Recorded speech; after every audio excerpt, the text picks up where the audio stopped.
തെരുവിൽ കരുത്തു തെളിയിക്കാൻ വി ഡി പക്ഷം. തലസ്ഥാനത്ത് ശക്തി പ്രകടനത്തിന് വി ഡി സതീശൻ പക്ഷം നീങ്ങുകയാണ്. ഇന്ന് വൈകിട്ട് വി ഡിക്ക് ഐക്യദാർഢ്യവുമായി പ്രകടനമുണ്ടാകും. പാളയം രക്തസാക്ഷി മണ്ഡപത്തിൽ നിന്നും പ്രകടനം തുടങ്ങും. 1000-ലേറെ പ്രവർത്തകർ പങ്കെടുക്കുമെന്നാണ് വി ഡി പക്ഷം അവകാശപ്പെടുന്നത്. റോഷിപാൽ വിവരങ്ങളുമായി. റോഷിപാൽ, സംസ്ഥാനത്ത് പലയിടത്തായി ഇത്തരത്തിൽ പ്രകടനങ്ങളാണ്. ഇപ്പോൾ കോഴിക്കോടും വടകരയും ഒക്കെ പ്രകടനങ്ങൾക്ക് പ്രവർത്തകർ ആഹ്വാനം ചെയ്തിരിക്കുന്നു. തലസ്ഥാനത്തും വലിയ പ്രകടനമാണോ? അങ്ങനെയെങ്കിൽ ഏതൊക്കെ നേതാക്കളുടെ നേതൃത്വത്തിലാണ് അത്തരം കാര്യങ്ങളും പുറത്തേക്ക് വരുന്നു? റോഷിപാൽ,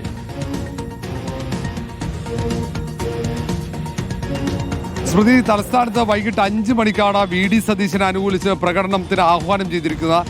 ഇന്നലെ മുതൽ തന്നെ അത് പ്രചരിക്കുന്നുണ്ടായിരുന്നു. അതിന്റെ കാർഡ് ഏതാണ്ട് 1000-ഓളം പ്രവർത്തകർ പങ്കെടുക്കുമെന്നാണ് ഇവിടെയുള്ള യൂത്ത് കോൺഗ്രസിന്റെ ചില പ്രവർത്തകർ പറയുന്നത്. അവരാണ് അത് ഏകോപിപ്പിക്കുന്നത്. വി ഡി സതീശനെ അനുകൂലിക്കുന്നവരാണ്. അത് പാളയം രക്തസാക്ഷി മണ്ഡപത്തിൽ പ്രകടനം ആരംഭിക്കും. നേരെ സെക്രട്ടേറിയറ്റ് പരിസരത്ത് അവസാനിക്കുന്ന രീതിയിലാണ് പ്രകടനം ആസൂത്രണം ചെയ്തിരിക്കുന്നത്. തലസ്ഥാനത്ത് ഒരു ശക്തി പ്രകടനമാണ് വി ഡി സതീശൻ പക്ഷം അങ്ങനെ ആസൂത്രണം ചെയ്തത്. കാരണം ഇപ്പോൾ KC വേണുഗോപാലിന് കൂടുതൽ MLA-മാരുടെ പിന്തുണ വന്നു.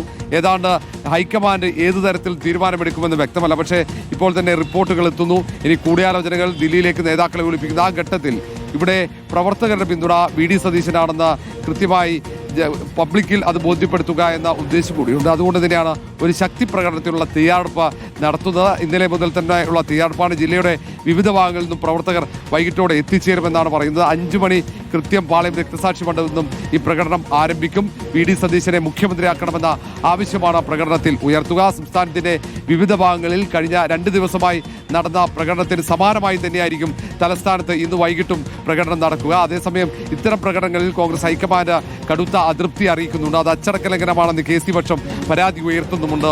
സ്മൃതി, ശരി. റോഷിപാലാണ് വിവരങ്ങൾ നൽകിയത്.